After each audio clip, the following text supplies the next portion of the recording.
नमस्कार। मैं डॉक्टर रमानिवास शर्मा रमन अपने यूट्यूब चैनल पर साइंस और टेक्नोलॉजी का कॉम्पिटिटिव सेशन लेकर के बच्चों आपके सामने आज मियासिस का यानी अर्धसूत्री विभाजन का तीसरा पार्ट आपके सामने। इस तीसरे पार्ट में अर्धसूत्री विभाजन की दो व्यवस्थाओं को हमने शामिल किया है और वो दो प्रमुख व्यवस्थाएं हैं एनाफेज और टीलोफेज। एनाफेज और टीलोफेज में क्या क्या व्यवस्था होती है ये तो आगे हम आपको बताएंगे ही। इसके पहले इसके पहले वाले वीडियो में जो प्रोफेज और मेटाफेज बताया है उसको एक बार देखिएगा जरूर, ताकि आपका कनेक्शन इस आज के अध्ययन से जुड़ सके। अर्धसूत्री विभाजन में ये जो दो व्यवस्थाएं होती हैं एनाफेज और टीलोफेज की, इसमें गुणसूत्र की संख्या, ध्यान से सुनना इस लाइन को, इसमें गुणसूत्र की संख्या आधी हो जाती है। यानी हैप्लॉइड संरचना वाला स्ट्रक्चर जो है एनाफेज और टीलोफेज के बाद तैयार हो जाएगा। आने वाली परीक्षाएं चाहे नीट की हो, पीएससी की हो, यूपीएससी की हो, एनएसटी की हो, इन सब में अर्धसूत्री विभाजन को लेकर के बहुत सारे सवाल बन सकते हैं, पूछे जाते हैं। उन सवालों को रेखांकित करते हुए हम आज के सेशन को पूरा करेंगे। हमेशा की तरह दोनों माध्यमों में हमारा सेशन होगा, पीडीएफ हमारा दोनों माध्यमों में होगा। और आपकी जिम्मेदारी है, यदि आपको सेशन अच्छा लगता है तो चैनल को लाइक कीजिएगा, शेयर कीजिएगा, और यदि आप कुछ सुधार चाहते हैं तो कमेंट सेक्शन का उपयोग करके हमें जरूर बताइए। तो चले सेशन की ओर। एनाफेज होती क्या है या एनाफेज की व्यवस्था में होता क्या है?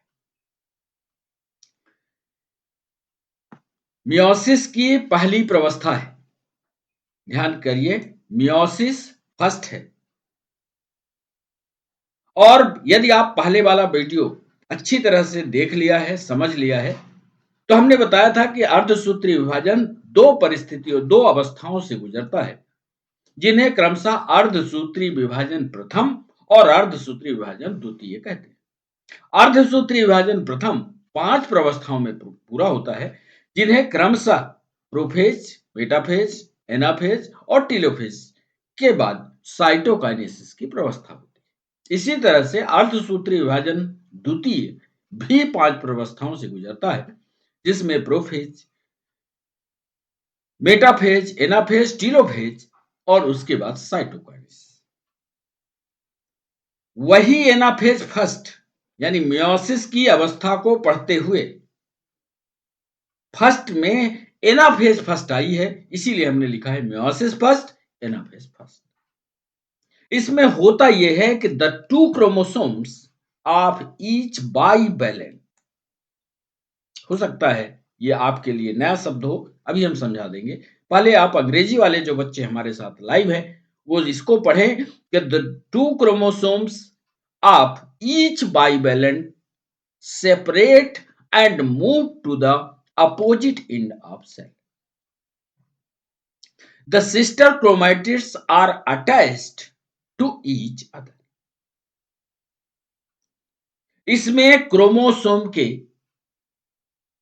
जो जुड़ी हुई संरचना होती है, क्रोमोसोम की जो जुड़ी हुई संरचना होती है, अब जुड़ी हुई संरचना को आप इस भाषा में समझिए कि ये क्रोमोसोम का चित्र पर आ जाइए। ये क्रोमोसोम ये दोनों जुड़ी हुई अवस्था में थे, ठीक। और जो ये नीले नीले अथवा लाल लाल थे, ये इस क्रोमोसोम के सिस्टर क्रोमैटिड कहलाते थे। तो इसके दो सिस्टर क्रोमैटिड और इसके दो सिस्टर क्रोमैटिड। हमने लिखा क्या? Two chromosome of each bivalent separate. जो दो बाई का मतलब दो। जो दो गुणसूत्र एक साथ सधे हुए थे, जुड़े हुए थे, वो अलग होना शुरू हो जाते हैं। देख लीजिए, इस चित्र को ध्यान से देखेंगे तो ये जोड़ा अलग होना शुरू हो गया। अब move to the opposite end of cell, कोशिका के अलग अलग किनारों की ओर गतिशील हो जाते हैं। The sister chromatid are attached to each other.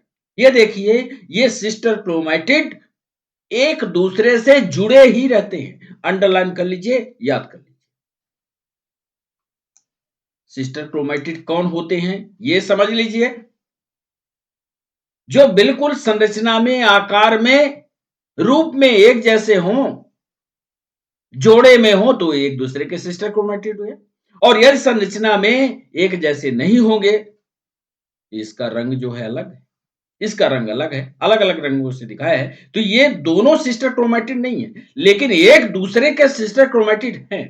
हम ये कह रहे हैं कि मियोसिस फर्स्ट के एनाफेज फर्स्ट में जो जुड़ा है, जो बाइवेलेंट है, वो अलग अलग पोल की ओर गतिमान हो जाते हैं, लेकिन सिस्टर क्रोमैटिड आपस में जुड़े ही रहते हैं। इस बात को एक दूसरे चित्र के माध्यम से और समझाने की हमने कोशिश की। ये माइटोसिस है। माइटोसिस का मतलब सूत्री विभाजन, मियोसिस का मतलब अर्धसूत्री विभाजन। अर्धसूत्री विभाजन में आप देखिए, ये सिस्टर क्रोमैटिड आपस में जुड़े हुए गतिमान है। समझ रहे हैं ना? हमें ये प्रूव करके, समझा करके, कमेंट सेक्शन का उपयोग करके बता जरूर दिया करिए। इसमें जोड़े में गतिमान है, यानी सिस्टर क्रोमैटिड एक दूसरे से चिपके हुए आगे, यानी पोल की ओर बढ़ रहे हैं, जबकि इसमें, इस माइटोसिस में सिस्टर क्रोमैटिड अलग अलग हो गए हैं और अलग अलग पोल की ओर जा रहे हैं। अब हमारे ख्याल से एनाफेज की ये अवस्था आपको समझ आ गई होगी और अच्छी तरह से आप समझ गए होंगे। इसकी हमने हिंदी लिखी कि प्रत्येक द्विसंयोजक, द्विसंयोजक का मतलब होता है जो आपस में जुड़े तो हैं, पर एक दूसरे से संरचना में अलग हैं, रंग में अलग हैं, स्ट्रक्चर में अलग हैं। वो दोनों गुणसूत्र के जोड़े अलग अलग पोल की ओर चले जाते हैं, विपरीत, लेकिन बहन क्रोमैटिड्स एक दूसरे से जुड़े होते हैं। यही सवाल पीएनएसटी और नीट ने पूछा कि एनाफेज में, ये तो सारी चीजें वो बच्चे जानते थे कि गुणसूत्र के जो ग्रुप हैं, जो समूह हैं, वो अलग अलग पोल की ओर जाते हैं, लेकिन ये बात पढ़ना भूल गए कि जो सिस्टर क्रोमैटिड्स हैं, वो जब गतिमान होते हैं, ध्रुवों की ओर जाते हैं, तो सिस्टर क्रोमैटिड एक साथ जाते हैं, यानी जोड़े में जाते हैं, या अलग अलग हो जाते हैं। यही माइटोसिस और मियोसिस में अंतर है। इस बात को ध्यान में रखते हुए नीट और पीएनएसटी ने सवाल कर दिया। तो याद रखिएगा, माइटोसिस में यानी समसूत्री विभाजन में अलग अलग हो जाते हैं बहन क्रोमैटिड्स या सिस्टर क्रोमैटिड, अलग अलग पोल की ओर चले जाते हैं, लेकिन मियोसिस यानी अर्धसूत्री विभाजन में ये जोड़े में सिस्टर क्रोमैटिड अलग नहीं होते हैं, जोड़े में ध्रुवों की ओर चले जाते हैं। ये था पहला डिस्कशन। अब एनाफेज के बाद अंतिम फेज आती है टीलोफेज, सॉरी, अंतिम से पहले आती है टीलोफेज। अब यहां पर भी आप समझ गए होंगे कि मियोसिस फर्स्ट की, टीलोफेज फर्स्ट।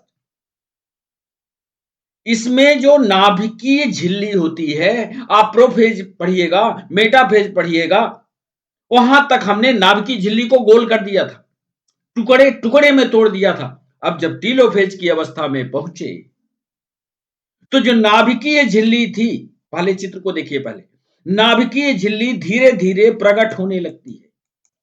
ये देखिए, जहां हम इसको ब्लू कर रहे हैं, वहां आप समझिएगा, ये नाभिकीय झिल्ली धीरे धीरे प्रकट होने लगती है और साइटोकाइनेसिस यानी कोशिका के साइटोप्लाज्म के विभाजन की प्रक्रिया को अब होने वाली है, उसकी तैयारी करती है। This gives rise to a dyad of cell, और यही कोशिका ऐसी प्रवस्था में पहुंच जाएगी कि उसके दो भाग बन जाएंगे, यानी दो कोशिकाओं का जन्म हो जाएगा। अर्धसूत्री विभाजन पहला या टीलोफेज फर्स्ट में जो नाभिकीय झिल्ली है, यहां परमाणु झिल्ली का मतलब अंग्रेजी का हिंदी कन्वर्सन है, इसलिए गूगल ने ऐसा किया है। आप समझिएगा, नाभिकीय झिल्ली फिर से प्रकट होती है। इसके बाद साइटोकाइनेसिस होता है और कोशिकाओं का एक समूह। देख लीजिए साइटोकाइनेसिस की प्रक्रिया कैसे हो रही है। इसका साइटोप्लाज्म जो होगा वो दो भागों में, काइनेसिस का मतलब होता है बट जाना, तो इसका साइटोप्लाज्म दो भागों में बंटने की तैयारी कर रहा है। ये देखिए, तो ऐसे तो वहां बंट नहीं जाएगा कि फीता लगा दोगे बंट जाएगा, ऐसा नहीं होता। वहां पर दीवार में एक दरार आती है, धीरे धीरे वो दरार अंदर की तरफ धपती चली जाएगी, आधा साइटोप्लाज्म ऊपर आधा साइटोप्लाज्म नीचे। अब आपको याद होगा कि अर्धसूत्री विभाजन के प्रथम चरण में पश्चिमी प्रवस्था साइटोकाइनेसिस की है। तो चलिए साइटोकाइनेसिस की उस प्रवस्था को आपको समझा दें। At the end of telophase, at the end of telophase during meiosis, sorry यहां पर मियोसिस करिएगा, अर्धसूत्री विभाजन ये गलत है। At the end of telophase during mitosis we get a haploid set of chromosome with discrete homologous of homologous chromosome separated at each pole। अब देखिए sister chromatid चले थे, जब टीलोफेज की अंतिम अवस्था हो जाती है तो जो यहां से सिस्टर क्रोमैटिड अलग अलग ध्रुवों की ओर गतिमान हुए थे, ये देखिए सिस्टर क्रोमैटिड, पहले तो सिस्टर क्रोमैटिड पर ये और ये पहले जोड़ा इधर गया, ये जोड़ा इधर चला आया और इसके बाद ये सिस्टर क्रोमैटिड का एक टुकड़ा, दो हैं, एक टुकड़ा उस पोल पर एक टुकड़ा इस पोल पर, यानी सिस्टर क्रोमैटिड भी टीलोफेज की अंतिम अवस्था में अलग अलग हो जाते हैं और जब सिस्टर क्रोमैटिड अलग अलग हो जाते हैं तो क्रोमोसोम की संख्या 2x की जगह x। आगे समझाते हैं, चिंता मत करिए। At the end of telophase during meiosis we get a haploid set of chromosome with discrete homologous sister chromatid of homologous chromosome separated at each pole। अब ये चला तो गया, ऊपर पोल पर पहुंच गया, लेकिन जो सिस्टर क्रोमैटिड पहुंचा वो वहीं पर अलग हो गया। और जब ये अलग हो गया तो ये बताओ कि एक्स हो जाएगा, हैप्लॉइड हो जाएगा, ये अन हो जाएगा कि नहीं। एक क्रोमोसोम की संरचना में, एक क्रोमैटिड की संरचना में आप उसको हैप्लॉइड बोलोगे कि नहीं। At the end of telophase first during meiosis we get a haploid set of chromosome with complete homologous chromosome separated at ध्रुवों पर पहुंचे, ध्रुवों पर ये अलग हुए। अब चूंकि क्रोमोसोम का गुण ही होता है, ध्यान से सुनिएगा हमारी बात, क्रोमोसोम का गुण होता है कि अपने जैसी संरचना का निर्माण करे, तो अपने जैसे संरचना को बनाएगा। लेकिन यहां पर जब आप ध्यान से देखोगे, ये दिख रहे जोड़े, लेकिन ये जोड़े में जब पोल पर पहुंचे तो ये जोड़े अलग अलग हो जाते हैं, सेपरेट हो जाते हैं, यहां भी सेपरेट, यहां भी सेपरेट। लेकिन ये चित्र के माध्यम से आप देखोगे, माइक्रोस्कोप लगा करके देखोगे तो आपको दिखेंगे जोड़े भी, लेकिन होते ये सेपरेट। यहां ये चित्र पोल पर दिखाई रहा, ये तो बिल्कुल स्पष्ट दिख ही रहा है, ये सेपरेट हो गया, ये सेपरेट हो गया, ये सेपरेट हो गया, यहां भी देख लो एक सेपरेट हो गया, ये सेपरेट हो गया, ये सेपरेट हो गया, मतलब सिस्टर क्रोमैटिड अलग अलग हो गए। अब इसके बाद पहले सिस्टर क्रोमैटिड सेपरेट होते हैं, कहां पर सेपरेट होते हैं, पोल पर सेपरेट होते हैं जो गए।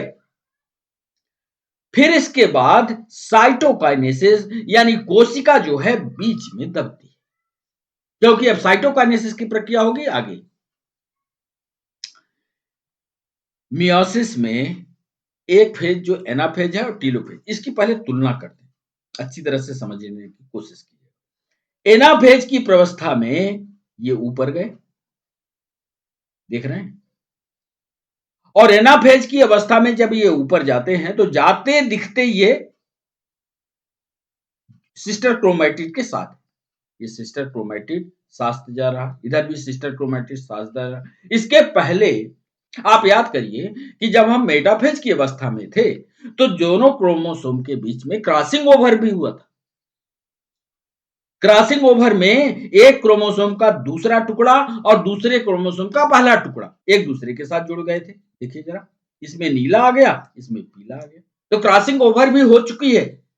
और एनाफेज में जब ये गतिमान हुए, तो जैसे ही ऊपर पहुंचे बच्चों, तो ये अलग हो, यहां पर ये पोल्स पर ये सब अलग अलग है, ये अलग है, ये अलग है, ये अलग है, ये अलग अलग हो जाते हैं। लेकिन यदि आप माइक्रोस्कोप में देखते हो तो आपको डबल दिखाई देते हैं।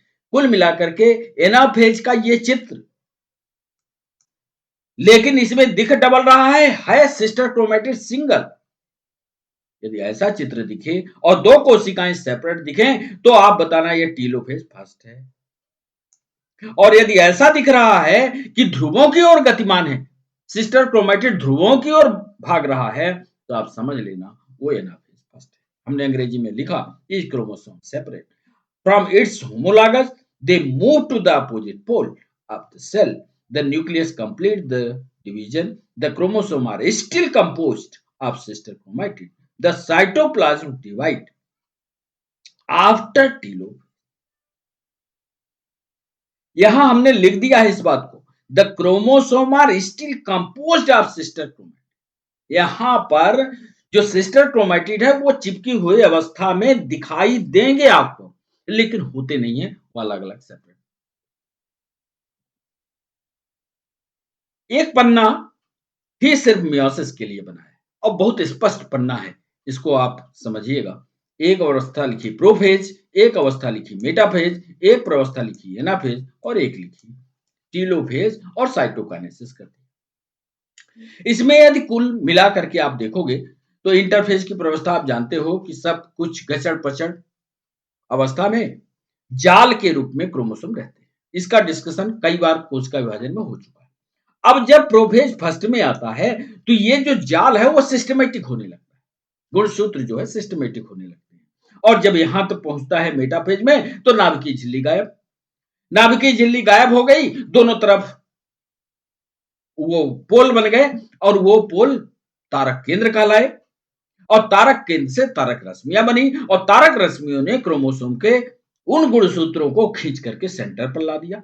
ये मेटाफेज फर्स्ट में आप जानते हो। एनाफेज में जब पहुंचते हैं, तो एनाफेज की अवस्था में ध्यान फिर से देना और उसका चित्र तुलना करना माइटोसिस वाला। एनाफेज में ये देखो, ये सिस्टर क्रोमैटिड साथ साथ जा रहे हैं, देख रहे हो, साथ साथ जा रहे हैं।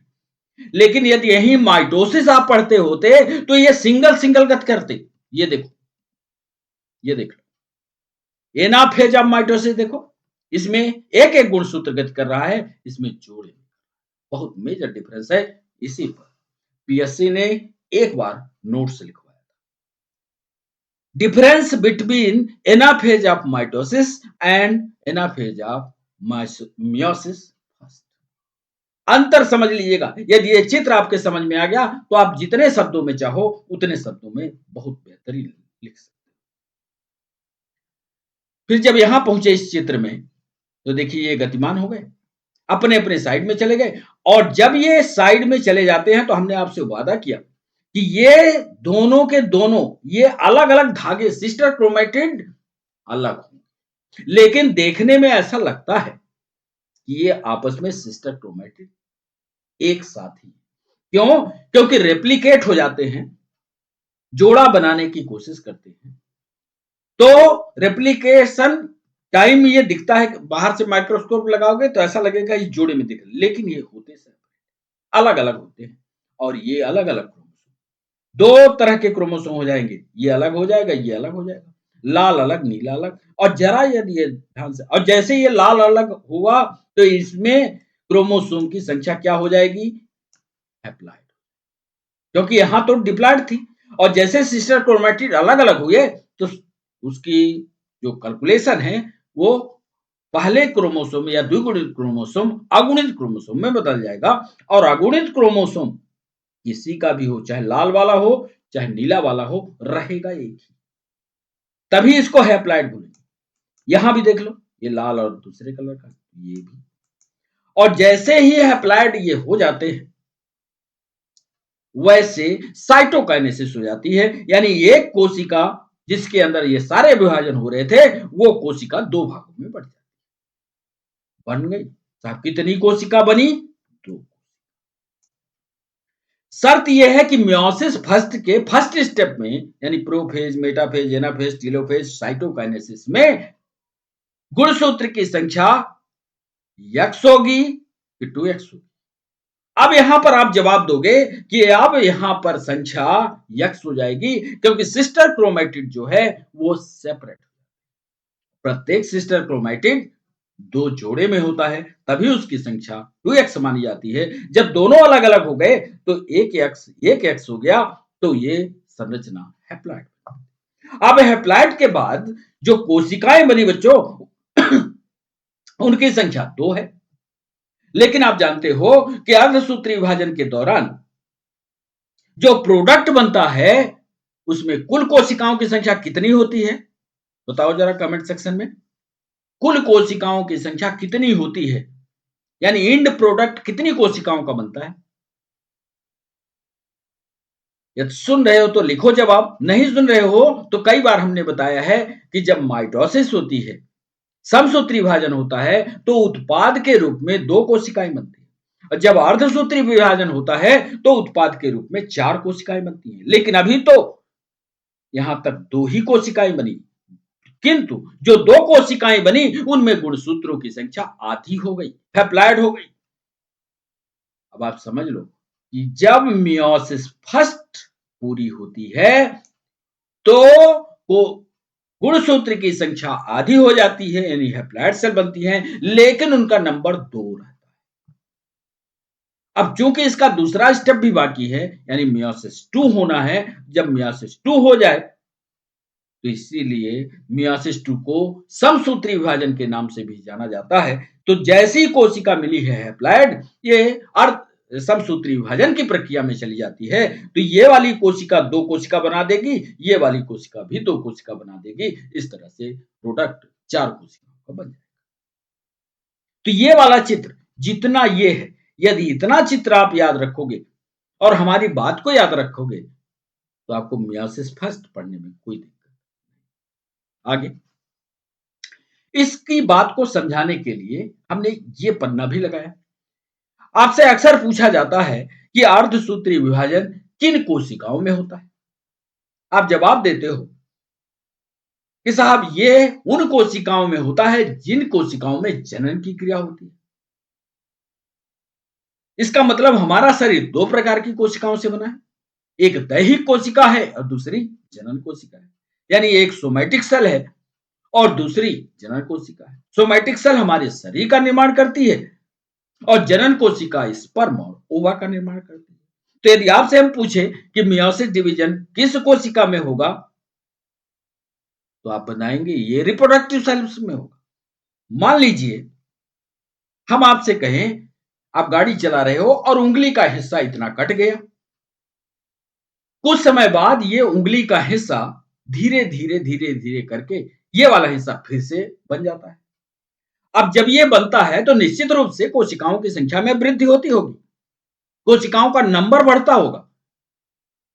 इसी बात को यदि हम सवाल के रूप में आपसे पूछें कि जब उंगली कटी थी तो कोशिकाएं समाप्त हो गई थी, जो नई कोशिका बनी उस नई कोशिका के निर्माण में कौन सा विभाजन हुआ, तब आपका जवाब, और आपको ऑप्शन दे, क्या समसूत्री विभाजन हुआ, क्या अर्धसूत्री विभाजन हुआ, क्या दोनों हुआ, हुआ कौन सा?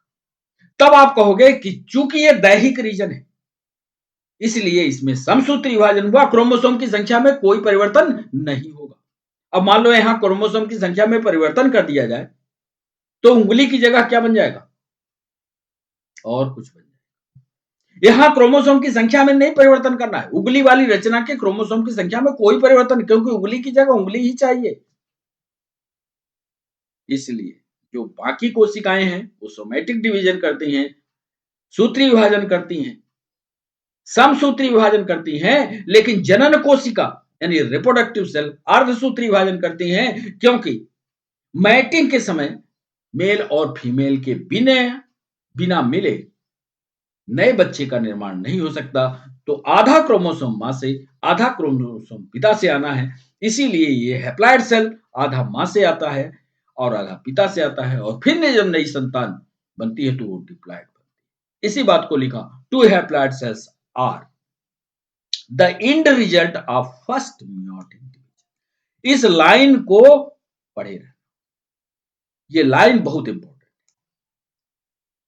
और इस पर लिखा जा सकता है। ये पूरी प्रक्रिया समझाई जा सकती है कि दो अगुणित कोशिकाएं पहले अर्धसूत्री विभाजन का अंतिम परिणाम। नीट ने सवाल पूछा था कि क्या दो अगुणित कोशिकाएं पहले अर्धसूत्री विभाजन का अंतिम परिणाम है? यह कथन सही है, गलत? यदि आप होते वहां तो क्या लिखते? सही है कथन कि गलत? तब आप बताते यह कथन पूर्ण रूप से सही। ऐसे बहुत सारे सवाल पूछे जाएंगे, क्योंकि जब वो पूछता है तो उसी बच्चे से वो सवाल बनता है जो गहराई में जाकर के उसको पढ़ा। क्योंकि ये सारे ये टर्म जो है आपको लिखे हुए नहीं मिलेंगे कि आपके किताब पर लिखा हुआ मिल जाएगा।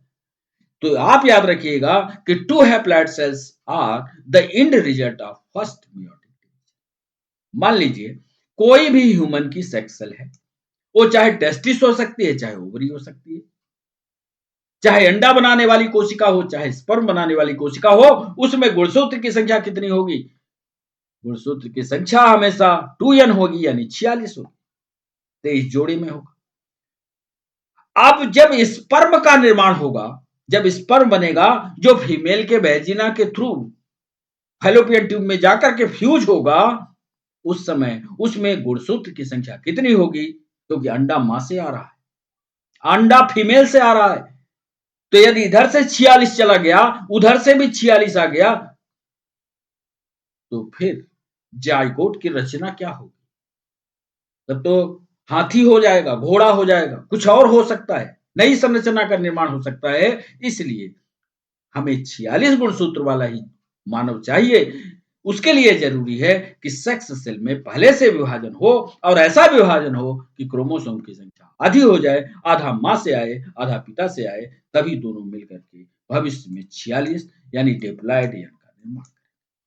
तो आपको याद रखना है कि मियोसिस फर्स्ट में अर्धसूत्री विभाजन की प्रथम अवस्था में गुणसूत्रों की संख्या आधी हो जाती है। दूसरा एक सवाल और बनता है कि जब हमने कहा कि अर्धसूत्री विभाजन या मियोसिस के दौरान जो बनने वाले अंतिम उत्पाद है उसमें कोशिकाओं की संख्या 4 होती है। अभी आपने इस चित्र में देखा कि अभी सिर्फ 2 कोशिकाएं ही बन रही। अब इन कोशिकाओं को 4 कोशिकाओं में कैसे परिवर्तित करें? अब तो आपके दिमाग में सरलता से आ गया होगा कि साहब कुछ नहीं करेंगे सर। सर क्या करेंगे? इन दोनों कोशिकाओं में समसूत्री विभाजन कर देंगे। समसूत्री विभाजन यानी मियोसिस का पार्ट 2 कर देंगे, और पार्ट 2 करने के लिए वही प्रक्रिया करेंगे जो माइटोसिस में किया है, प्रोफेज, मेटाफेज, एनाफेज, टेलोफेज और साइटोकाइनेसिस। है ना सरल? इस तरह से कर लोगे कि नहीं कर लोगे? ना कर पाओ तो बताना, और कर लेना तो बताना। वही प्रक्रिया करोगे, प्रोफेज, फिर मेटाफेज, फिर एनाफेज, फिर टेलोफेज और फिर साइटोकाइनेसिस। ये सारी प्रक्रिया करोगे तो जो ये वाली कोशिका है, ये वाली, ये कोशिका 2 भागों में बढ़ जाएगी। चित्र में हम इसको बना देते हैं आपको कैसे। ये कोशिका, 2 कोशिकाएं हमको मिल चुकी हैं, इसमें सारी ये प्रक्रिया कर दें, कर दिया। प्रोफेज, मेटाफेज, एनाफेज, टेलोफेज किया तो एक कोशिका ये बनी, एक कोशिका ये बनी। अब जरा आप ये बता दो कि इसमें गुणसूत्र की संख्या कितनी होगी? 2n होगी कि n होगी? बताओ। जब तक बोलोगे नहीं तो हम लिखेंगे नहीं। यहां भी ऐसे होगा, तो यहां भी एक कोशिका बन जाएगी, यहां भी एक कोशिका बन जाएगी। बच्चों चूंकि इसकी जो पेरेंट सेल है इसमें यक्स था या यन था, इधर भी यक्स था, तो ये जब समसूत्री विभाजन होगा यानी क्रोमोसोम की संख्या में कोई परिवर्तन नहीं होगा तो यहां भी एक्स बन जाएगा, यहां भी एक्स बन जाएगा, यहां भी एक्स बन जाएगा और यहां भी एक्स बन जाएगा। तो टोटल कोशिकाओं की संख्या कितनी हो जाएगी? 1, 2, 3। इस तरह अर्धसूत्री विभाजन का अंतिम उत्पाद कितनी कोशिकाओं में? 4 कोशिकाओं में परिवर्तित। बच्चों, ये मियोसिस का ये पार्ट यहीं पर रोकेंगे।